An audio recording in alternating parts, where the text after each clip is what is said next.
Wow. Wow.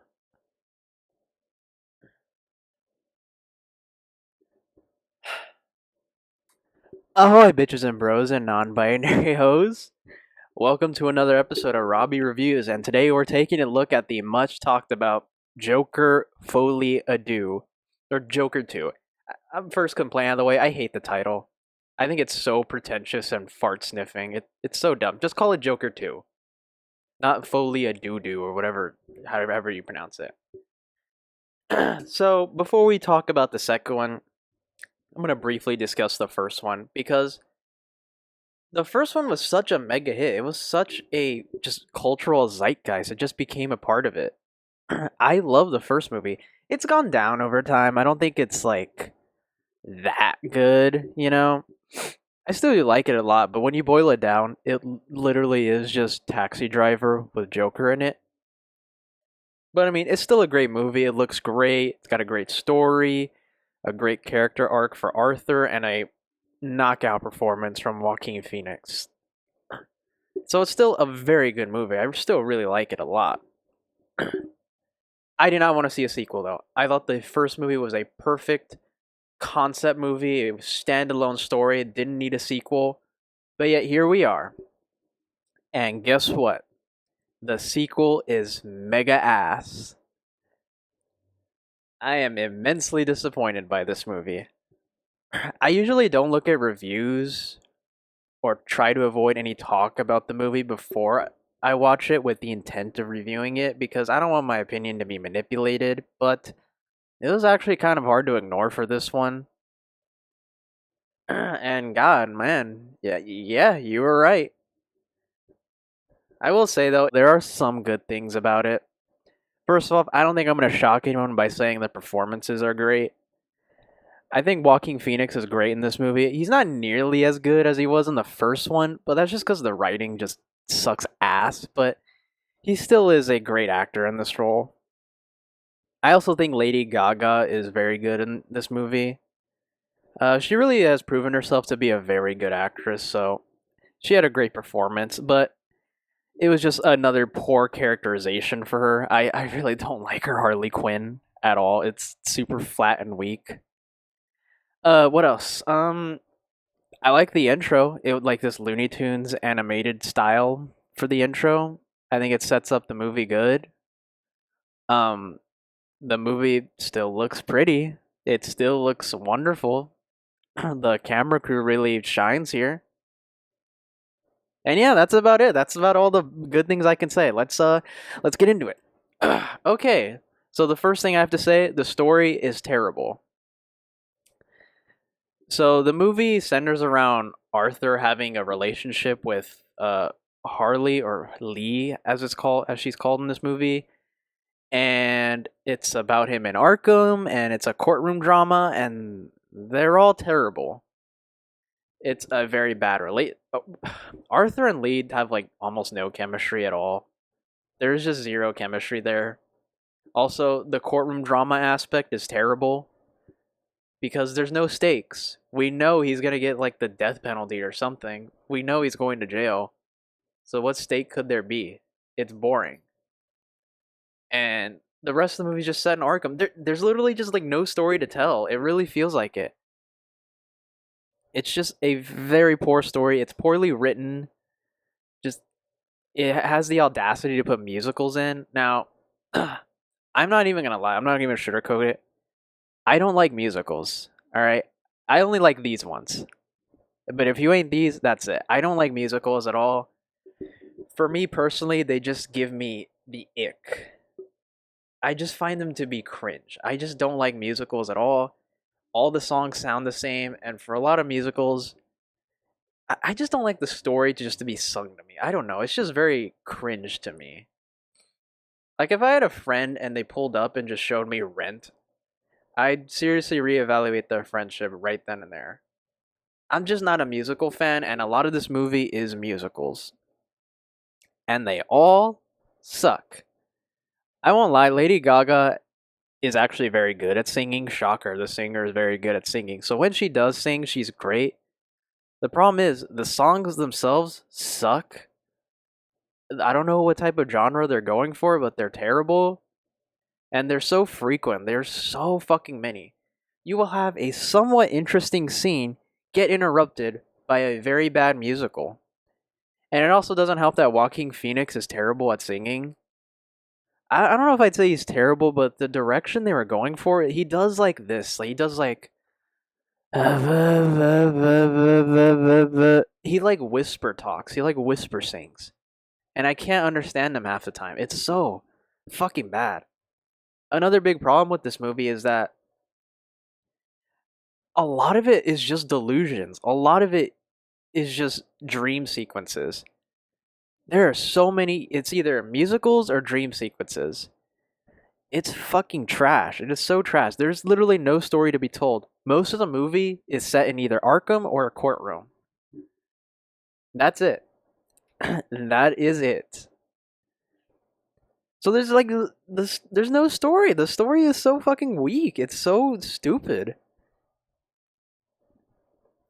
Just 95% of this movie is either singing or dream sequences that have like no purpose at all. And the singing, the musicals have no purpose at all. It's just there to show, I guess, Joaquin and Lady Gaga singing. That's it. It's so fucking lame. It's so trash. You remember that scene in the first one where Arthur just snaps and kills Murray or Murray? Yeah, there's no scene like that at all. There's nothing that even comes close to that. There are a few interesting scenes like the courtroom bombing or the the scene with the I forget his name, Jerry Pickles or whatever, the little guy, okay? That scene was pretty good. That's like the only good scene in the entire movie. But other than that, it's just a bad musical filled with so many dreams and delusions that are just so pointless. I never like to say that ask like what is the point of this movie, but I feel it here. All right, everything I said about earlier about I did not want to see a sequel is justified. This movie is totally unnecessary. There's no reason for it to exist at all, other than Warner Brothers saw an easy paycheck because the first one, before Deadpool and Wolverine came out, was the number one R-rated movie to hit $1 billion. It was the highest grossing R-rated movie of all time. But then, so they just saw an easy paycheck, basically. That's the only excuse I can see for this movie. Because there's really no reason to exist at all. There's not one scene in this entire movie where I felt, yeah, that makes sense they would make a sequel. None. Nothing. It's bad. All of it is shit. And this movie, oddly enough, just hates its own fan base for some reason. Look, I get that the Joker fan base can be insufferable and cringe, but a lot of people really like the social commentary of the first one. They thought it was a great movie, so I don't necessarily think it's the smartest idea to try and shit all over your fan base. They go out of their way to make Arthur look as lame as possible in this movie. Like, seriously, they make him look like such a fucking loser in this. Like, they really take it that far to make him look like such a loser, and I think it's kind of unnecessary.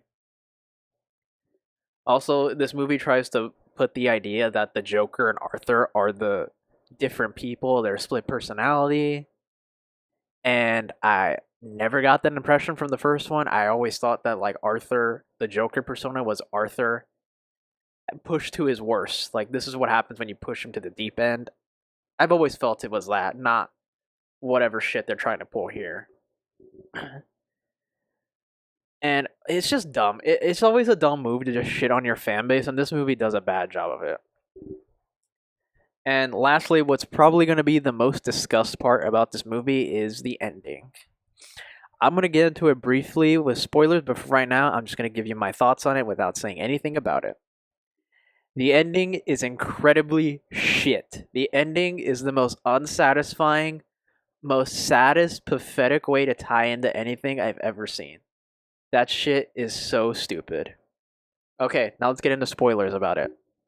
So, in the ending, Arthur gets a visitor, and then he's alone in a hallway with another Arkham patient that we see briefly throughout the film, but he's never focused on, he's never built up, he's never anything. It's just some random fucking guy. And then he says like the famous line, "You get what you deserve," and he just shanks him and stabs him and kills Arthur.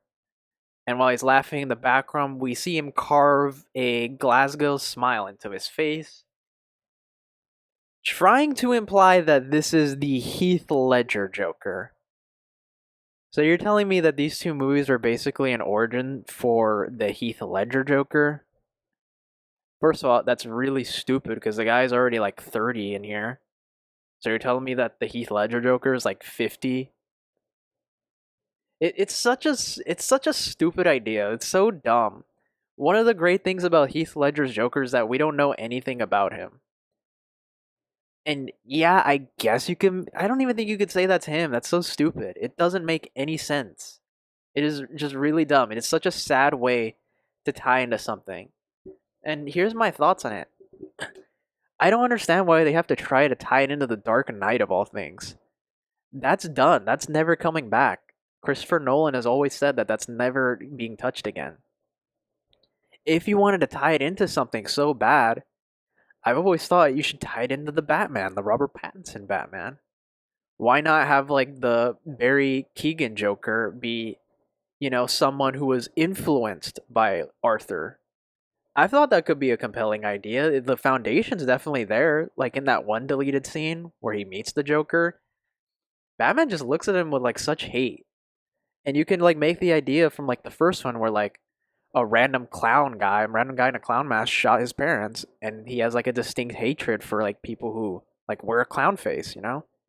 I think that could work. That could potentially work if you write it really well, but no, they decided to be like, there's Heath Ledger's Joker. At least that's what I think they're trying to imply. At least that's just what I think. I could be wrong, but I mean, I think you know what you're doing when you have the guy like carving a smile into his face. Like, what do you think we're gonna think? Like, what do you think?